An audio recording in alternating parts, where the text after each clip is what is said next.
Este 30 de noviembre se conmemoró un nuevo día del teatro, que se hace en recuerdo de aquel primer teatro, que era un ranchito en la Manzana de las Luces, que ordenó hacer el virrey Beris. Ahora han pasado muchos años y, como dice Pinti, todo pasa y quedan los artistas.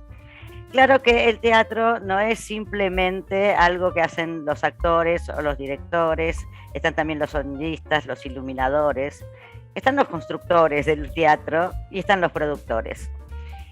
Hoy tenemos el lujo de tener aquí en la columna vertebral a uno de los más grandes productores, creo, el más conocido seguro de la Argentina, que es Carlos Rottenberg. ¿Qué tal, Carlos? ¿Cómo va? Hola, ¿qué tal? Muy bien, buenos días, ¿qué decís? Bien, Laura. Bien, mira, nosotros solemos terminar las entrevistas con una pregunta, pero que esta vez va a ser la pregunta inicial, que es nuestro peaje para el programa La Columna Vertebral, que cuenta historias de trabajadores, básicamente. ¿Cuál fue tu primer trabajo? ¿Cuántos años tenías? ¿Qué hacías y qué hiciste con tu primer dinerito? Mi primer trabajo fue en el barrio de Mataderos. Iba a primer grado y en el barrio había un zapatero a la vuelta de casa, en calle Tapalqué, y Andalgalá. Y entonces me entregaba a la tarde, cuando volvía del colegio y después de hacer los deberes, me entregaba los zapatos reparados, arreglados de sus clientas, iba a las casas de la manzana, porque no me dejaban cruzar la calle, para entregarlos. ¿Y cuál era la paga? Era la propina que me daba quien recibía el zapato. Ese tengo como recuerdo como mi primer trabajo. Y vos después leí por ahí que te fuiste muy jovencito de tu casa, 18 años tenías. No, yo empecé a ser empresario a los 17, pero seguí viviendo con mis padres hasta los 22. Ah, ¿y cuándo empezaste a relacionarte con el teatro? Con el teatro fue a partir del cine. A mí desde muy chico, me animo a decir cada vez que cuento lo mismo, que desde los 4 años en adelante siempre me interesó entender lo que era la antigua sala de cine y por qué la gente elegía ver una película y no otra. En realidad yo lo que hice en mi adolescencia, mientras iba a la escuela secundaria, fue alquilar un proyector en 16 milímetros, que era el formato intermedio entre el 8 milímetros casero y el 35 milímetros de los cines, y con ese proyector alquilado iba los sábados y domingos, cuando no tenía colegio obviamente, a cumpleaños infantiles. O sea, era como el animador de cumpleaños infantiles. Eso lo hice a los 14, a los 15 y a los 16.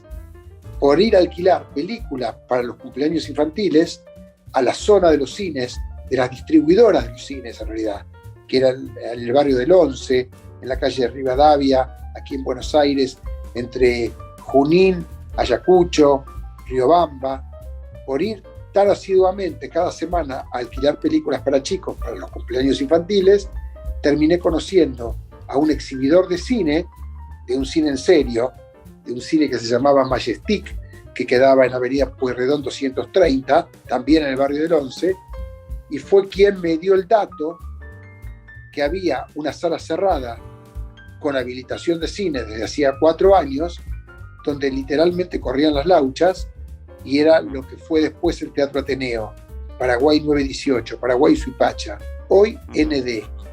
Bueno, ahí entré a los 17 años a hacer lo mismo que hacía en los cumpleaños infantiles y en ciclos de cineclub para mayores.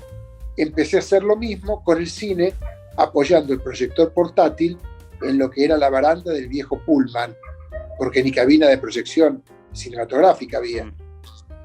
Eras un poco el nene de Cinema Paradiso. Exactamente. Yo siempre dije que no había ninguna película de adulto que pudiese identificar más que con el personaje de Totó, que así se llama, aquel que conocemos a través del agujero de la pantalla, de la cabina de proyección, de ese chico que tenía esa relación con el operador de la película. Exactamente igual. Uh-huh. ¿Y en qué momento esto se transforma en un oficio, en una profesión, en algo que realmente te convertirá después en el dueño de multiteatro y de cantidad de teatros en el país? ¿Cuál es el clic? Porque me imagino que en ese momento era más un berretín, digamos, era algo que a vos te gustaba, estar en la sala, esa cosa medio mágica de las proyecciones. ¿Cuándo supiste que esto era un negocio también? No, es una historia un poco más larga, porque en realidad yo durante la escuela primaria y en la escuela secundaria siempre estudié lo justo como para pasar de grado o de año, pero yo lo que realmente estudiaba era la actividad del cine, o si se quiere hablar sin eufemismos, el negocio del cine. Yo tenía puesto en mi pared de corcho lo que normalmente los adolescentes tienen, lo que podría ser el diario del adolescente, o algún recorte, o alguna otra cosa. Hablo de recortes y denota mi edad, ya hoy no existen más los recortes, pero yo en aquel momento lo que tenía en la pared de corcho eran los programas de cine. Nuestra edad. Nuestra edad, bueno, tenía los programas de cine. O sea, yo estudié bastante, me animo a decir, a través de aquellos programas de cine que quien tiene un poquito más años sabe que tenía un poquito de contenido. Se hablaba de las películas, por las carátulas de los programas sabíamos a qué circuito de salas pertenecía, de qué empresa eran, qué capacidad tenían, cuántas vueltas, o sea, cuántas pasadas o funciones daban. Tenían el dato de los precios de las entradas. Yo siempre digo que mi facultad verdadera fue esa. De hecho, yo hice la primaria, la secundaria y esa facultad. Una facultad imaginaria y preparada por mí. Así que yo tomé mucha seguridad. Yo tuve en claro siempre que quería. Es más, yo tengo algunos escritos de mis 13 años que decía: yo no voy a parar hasta ser dueño del ópera. Para mí el ópera, aquí el de Buenos Aires, el de Corrientes 860, era como el objetivo. Por lo tanto, no era un berretín, era aprender de esa actividad a la que quería pertenecer, obsesivamente, hasta con psicólogo de por medio, donde me llevaron mis viejos para ver qué me pasaba con ese tema. Sí, porque es raro tener esa relación. Generalmente uno ve esa cosa vocacional más en los actores, ¿no? Que en el productor. Pero vos sos un productor de vocación, que sabías que ahí había un negocio y lo bien que lo hiciste. El otro día te veía en Sobredosis de TV, en una entrevista fantástica que te hicieron, y me causaba mucha gracia las estadísticas que vos hacías de cómo, que sabías cuánto público había dentro de la sala de acuerdo a los autos que veías afuera, porque habías hecho todo ya un organigrama, ¿no? Pero igualmente te voy a hacer un comentario. Yo nunca supe si era el negocio. Yo siempre tuve en claro, es más, ahora de adulto siempre digo que para ser teatrista, para dedicarte de profesión tenés que ser más teatrista que comerciante. O sea, no era, digamos, si bien mi rol tiene que ver con los números, si no sos teatrista, no cierra, duras poco. Acá tiene que ver con otra cosa, tiene que ver con relaciones humanas, tiene que verse, a esta altura hasta aplicaría, diría, sin ser profesional de la psicología, un poquito de saber leer la entrelínea del otro. Y fundamentalmente cuando hablamos de relaciones humanas, hablamos de ser muy llanos. O sea, vos ayer sábado, sin conocernos, me conseguiste mi teléfono, me mandaste tu WhatsApp, yo te contesté y acá estamos charlando. Vale decir, me parece más simple las cosas, trabajo sin agenda, no tengo tarjetas personales desde nunca, y pensar que hace 46 años trabajo en esto, profesionalmente. Nunca logré ser en mi profesión el señor Rothenberg.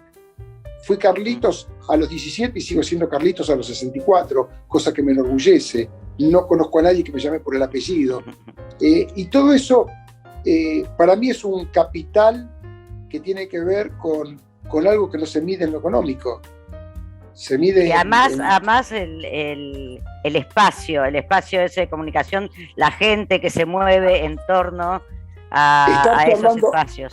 Estar charlando con vos y a través tuyo con la audiencia en un fin de semana, para mí no es un trabajo, Me da placer, me gusta dirigirme, cuando se trata de contar lo que a mí me gusta contar, que tiene que ver con esta actividad.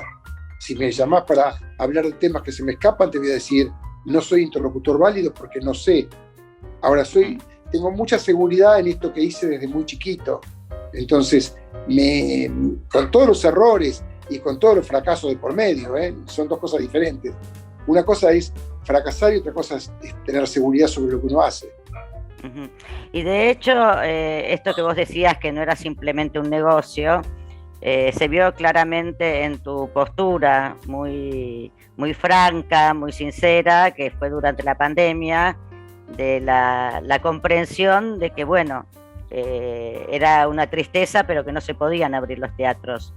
Esta posición es algo que vos ves como algo normal dentro del resto de los productores teatrales, o es una cosa muy característica tuya? Sería egoísta de mi parte hablar, digamos, de una individualidad. Yo soy presidente de ADET, que es la Cámara de Teatro y Música que tiene 103 años.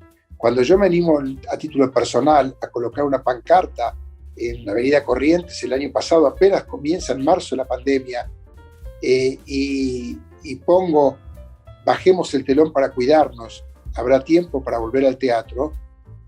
Yo lo hago también sabiendo que mis colegas, como mínimo, si alguno no estuviese del todo de acuerdo, no lo va a objetar. Vale decir que estoy hablando bien del colectivo. No, nosotros tuvimos muy en claro desde siempre como entidad, y lo dijimos, que había que privilegiar la salud. Tanto hablamos del borderó. El borderó, para el que no lo sepa, es la planilla de asistencia de espectadores y recaudación de las salas. Siempre estuvimos muchos. Primero miremos el borderó sanitario. Si no resolvemos el borderó sanitario, que obviamente la vacuna es la que lo está resolviendo, y una buena vacunación en Argentina, no existen otros borderó.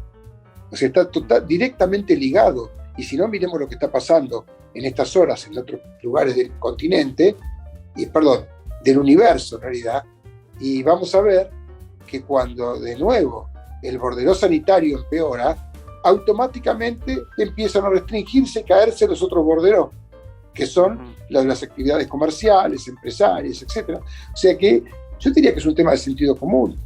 Eso desde el punto de vista comercial. Y desde el punto de vista humano, ¿cómo le voy a decir yo al público? Esto lo dije por televisión el 12 o 13 de marzo del año pasado, antes del cierre de la sala, que fue a partir del 15.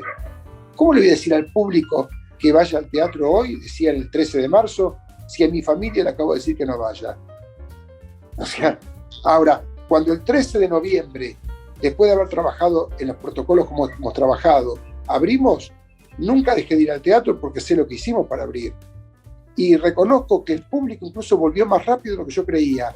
Eso quiere decir, y habla a las claras, de que hay un crédito por parte del espectador, de las audiencias, porque han visto de alguna manera, como vos también lo marcás sin conocernos, que respetamos los tiempos, que no los apuramos, que incluso la actividad, y con toda la zozobra en este tipo de profesiones, que fue atravesada transversalmente por la pandemia, en muchos casos sin resto, igualmente no hicimos macana, y mucho menos declaraciones pomposas en contra de nadie. Me parece que ahora te voy a hacer una confesión antes de que me despidas, te voy a hacer una confesión. Vos me parece que te querés ir, porque yo no te pienso despedir tan rápido. No. Yo tengo un nene de 5 y una nena de 2. Yo lo que tengo miedo es que en cualquier momento entre y nos saque el teléfono. Pero lo que quiero decirte con esto es que dije, antes que me despidas tengo que hacer una confesión. De la misma manera que uno trata de mantener la calma, también es cierto que desde el año pasado, todos los días, estoy tomando una pastillita de una droga que se llama Valsartán, para no decir la marca, digo el genérico de la droga, que tiene que ver con una suba de presión. Entonces, tampoco es gratuito el poder salir públicamente a mantener una cierta calma chicha. Tiene también que ver con eso. Che, ¿sabés qué? Ahora sí, antes de despedirnos, estaba pispeando por ahí. El Multiteatro nació en el año 2001, se creó el complejo teatral. Sí, bueno, pero es que producto de la crisis. El multiteatro empieza a girarme en la cabeza en el 97, cuando escribo en un librito que se llama No hay más localidades, que iba a pasar lo que iba a pasar porque explotaba el plan. Y entonces me preparé y lo que hice fue copiarme de los cines. Dije, ¿cómo hicieron los cines para reconvertirse? Juntaron en un mismo edificio varias pantallas de manera de poder prorratear los costos y tener más posibilidades. Es como ir a la ruleta y jugar a más números. Y entonces lo que dije, digo, voy a probar, voy a hacer lo mismo. Tiro abajo un teatro, que era de nuestra empresa, el Blanca Podestá, en Corrientes 1283, y hago uno arriba de otro y hago 4. Un sándwich de teatro. Y la verdad que fue tan buena la experiencia que en otra crisis, en 2018, hice exactamente lo mismo con otro teatro tradicional. En Corrientes 831, el Tabarís se convirtió en el Multitabarisco Mafi. Por lo tanto, soy de creer eso, que, insisto, registré como marca Multiteatro, pero le doy el copyright a los cines, porque lo que hice fue solamente copiarme lo que hicieron ellos. Sí, qué genio que eso, porque además eso permite que haya una variedad de complejos, digamos, de actores y de distintas obras y qué sé yo, que le da de comer a más gente. Más allá de que se multiplique o no se multiplique el público, lo que se multiplica es la cantidad de gente que va a poder recibir un... Si vos en lugar de un escenario tenés 4, en lugar de un elenco tenés 4, ¿no? En lugar de un autor tenés 4 autoras, en lugar de una directora tenés 4, en lugar de lo que te ahorrás, entre comillas, es que a lo mejor en un teatro tenés 6 acomodadores y a lo mejor con 10 acomodadoras acomodás 4.